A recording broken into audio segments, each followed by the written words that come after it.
Good morning, everybody. Anybody here from Canada? Yeah. I'm Brian Steeves. I'm a family physician in Nova Scotia, and I'm a medical director of the R.K. Macdonald Nursing Home in Antigonish, which was one of the first nursing homes in Eastern Canada to join the Eden Network. My work with elders has certainly been an education that's ongoing. My particular area of expertise has been in developing drug guidelines specific to the frail elderly. I will tell you very frankly that my profession has let me and let everybody in the world, as far as I can see, down. I'm going to be blunt about it. Money has corrupted modern medicine. When they wrote drug guidelines, some of which are good and some of which are bad, nobody ever thought, well, you know, someday all these people are going to get old and they're going to have a lot of chronic illnesses and they're going to be taking a lot of pills. Maybe we should think about that now before we get there, but no, they don't want to think about that because then they wouldn't be able to sell them the pills. So in my work in long-term care, it's not unusual to see someone being admitted to long-term care taking 12 or 14 or 15 or 20 individual different drugs every single day. Strike a chord, resonate well-being. You try resonating well-being when you're taking 20 or 25 or 15 different drugs a day.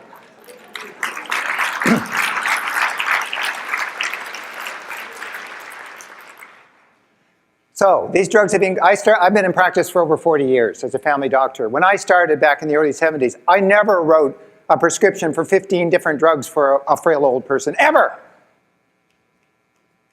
And then as the years went by, more drugs. More drugs. I'm sitting in my office. I got daughter and father. Father's 89 years old. He's in a wheelchair, wonderful caregiver, still living home. I wrote 16 drugs for him. That was it. That was the epiphany. I said, this is crazy. I got to do something about this. So you go looking for drug guides. Guess what? There weren't any. So anyway, long story short, I joined a group that started to work on it. I got to figure out where we go. So just to give you some idea, in the United States, 20% of Medicare beneficiaries are taking 5 or more drugs. In a Nova Scotia survey of 2 long-term care facilities, 20% of the elders living there were on more than 14 drugs, between 14 and 27. I heard a story once about Bill Thomas, and I don't know if this is true because he didn't tell it to me, and it doesn't really matter because it's a great story. He was teaching medical students. I think we're going to call it, I'm going to tell it. This is Bill Thomas's story, whether it is or isn't. He's teaching medical students. They're 4th-year students. They're like 23, 24 years old, robust, good health. He arrives on the service, and they're discharging this little old 87-year-old lady on something like 15 or 17 different drugs. And Bill says, hey, wow, you guys have given me a great idea. We're going to be all here for a month, so we're going to do an experiment. You guys are all going to take the drugs you prescribe for Mrs. McDonald every day for the next 4 weeks, and we'll see what happens.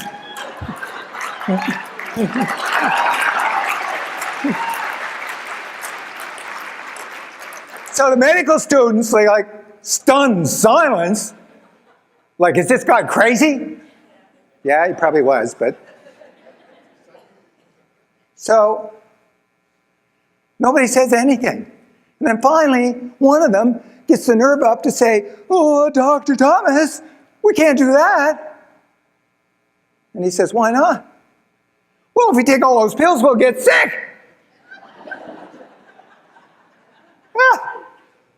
25 years old in perfect health, they'll get sick. What the hell do you think's going to happen to the old person? We need to talk, he said. Yeah, he was right. Is that roughly correct? Okay. What about the evidence? Now, here's where we've been let down. I'm just going to give you a few little examples. I hope I am. Come on. Clicker. Mr. Tuckman.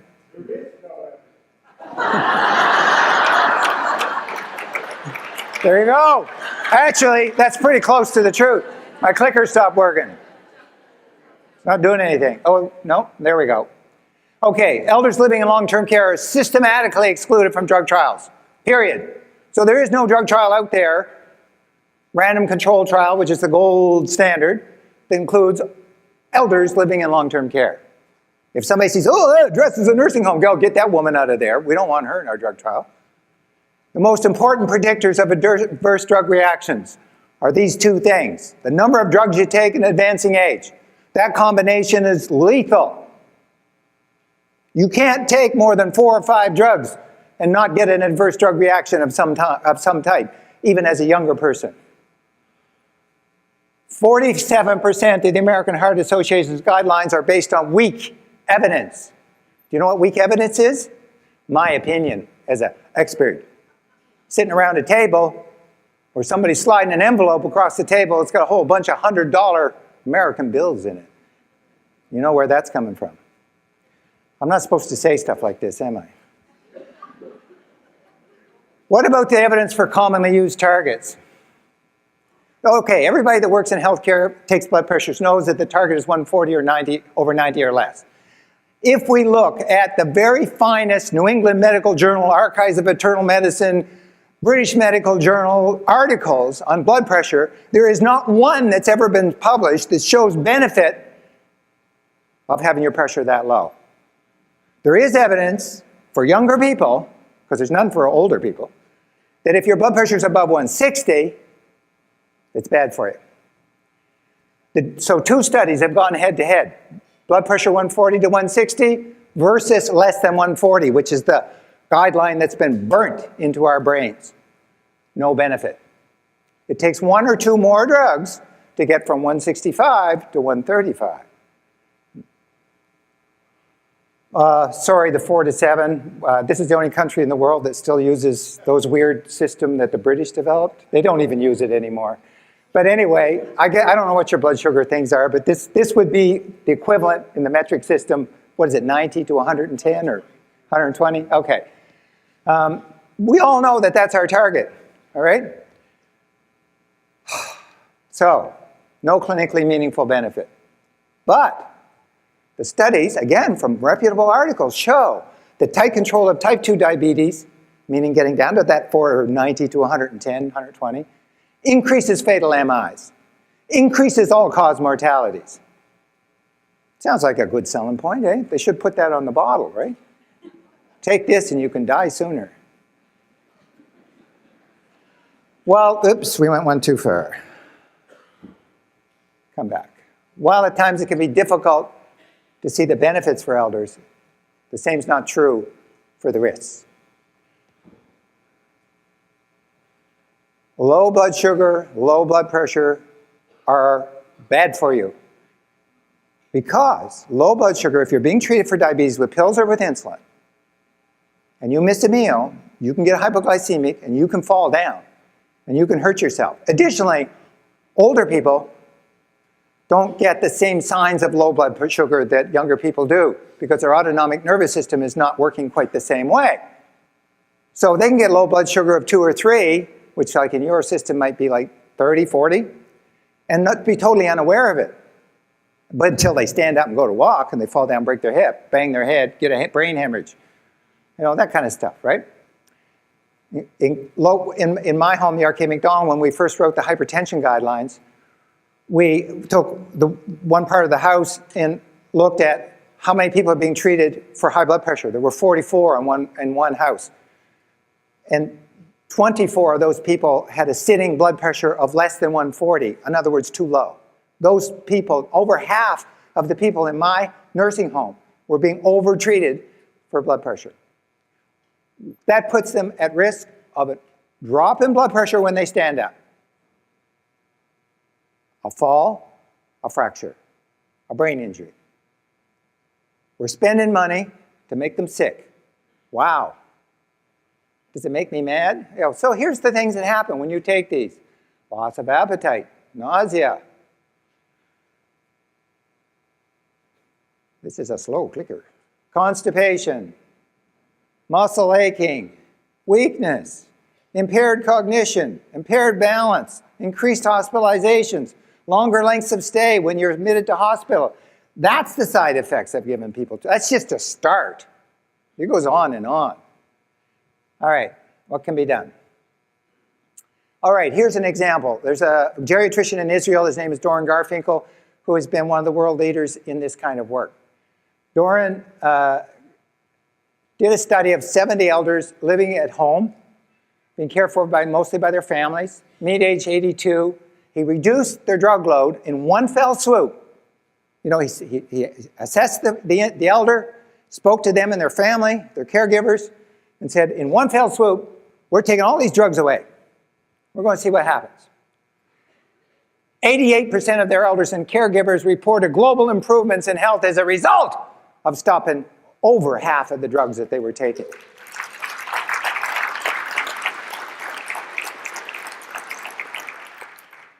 When I read that, this was in the Archives of Internal Medicine in their section on More is Less. This is one of the articles. I read this several years ago. I was like, oh my God, where is this man?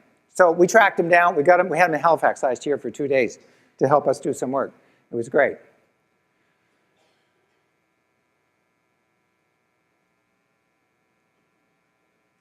All right, we need better and more truthful guidelines, especially as we age and become frail. So that is what a group in Nova Scotia have been spending our idle time doing. I work with a group of academic geriatricians and pharmacists, and we write drug guidelines for the frail elderly, specifically designed for the frail elderly. We're trying to tell physicians and nurses how to reduce the drug load to what is going to help you and get rid of the ones that have a significant potential to hurt you. So it's under the umbrella of the PATH program. What is PATH? Well, it's a palliative and therapeutic harmonization is what PATH stands for. It's considered frailty. It brings it to the forefront so that you can make decisions based on how frail an elder is. Come on, clicker. We use a standardized assessment to assess frailty and make decisions. I'm just going to go through this real quick if the clicker will help me. We appropriately assess the individual elder. Who are you? Where did you come from? What's your story? What's your problem? This is a medical perspective. This is not a social program. And what can we do to improve what's happening to you right now?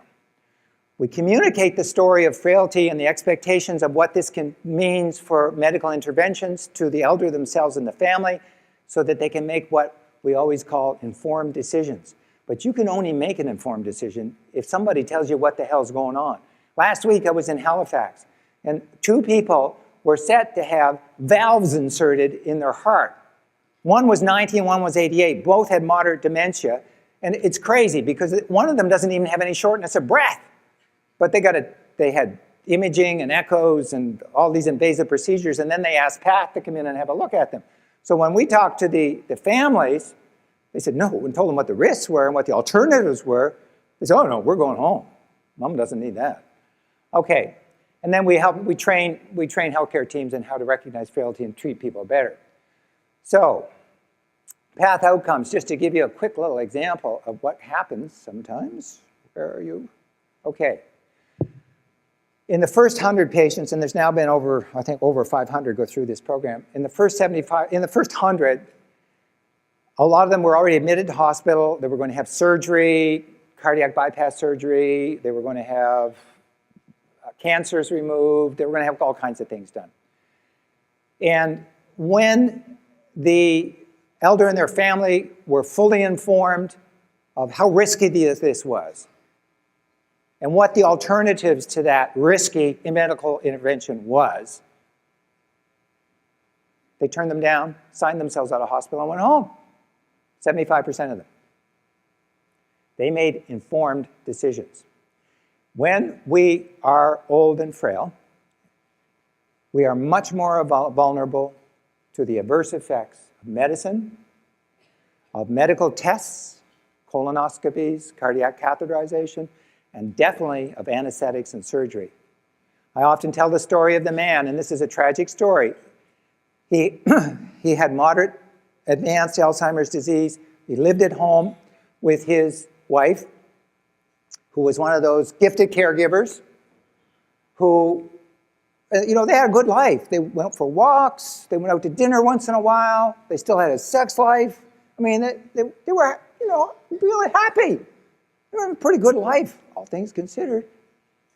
He got a cough. He'd quit smoking 5 years before. Long story short, they found a little lung cancer, one lobe of his lung. So the chest surgeon says, I can cure that with surgery alone. Won't need radiation, won't need chemotherapy. Piece of cake. Sounds like a no-brainer. Nobody told them what the risks were, though. When he woke up from the very successful surgery, he now had severe dementia. He never got better. He never went back home. He never recognized his wife again. Thank you very much, healthcare system. You really helped this family. That cancer probably would have taken 5 years or more to kill him, or even to know it was there. But they destroyed the quality of life that that family could have had. That's tragic, in my mind. Okay. The status quo in the world is not safe, and it's not acceptable. Doing nothing is dangerous. It's not an option. It's time for action because our elders deserve better. And to do that, doctors and nurses, nurse practitioners, all the people that write those prescriptions need guidelines that are specific for caring for elder people. And that's what we're trying to develop in Nova Scotia. And apparently, I guess we're the first place in the world to do this, which I find kind of odd. We must shift the gauge of the healthcare providers from the statistical to the individual. Numbers needed to treat, confidence intervals, all this kind of stuff. Well, it's interesting to me, but it's not the whole story. I have to say, sit down and meet the person and design my care that's appropriate to that particular individual at that particular stage of their life. So, for more information, pathclinic.ca, polypharmacy.ca, that's my website. That's where we post our drug guidelines.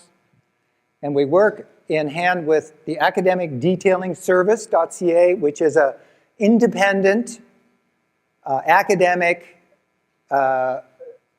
department within Dalhousie University Medical School in Halifax, Nova Scotia, which works with us to do the science on drug guidelines. They are totally funded by the Department of Health. They accept no other outside funding of any kind, and they are as impartial as I have ever seen a human being be.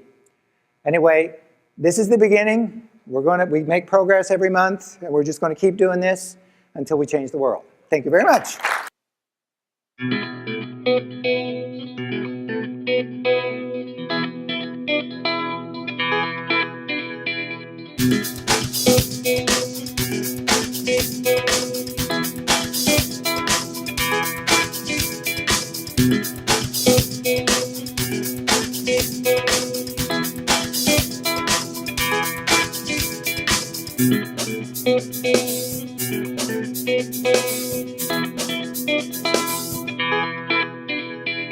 Steeves.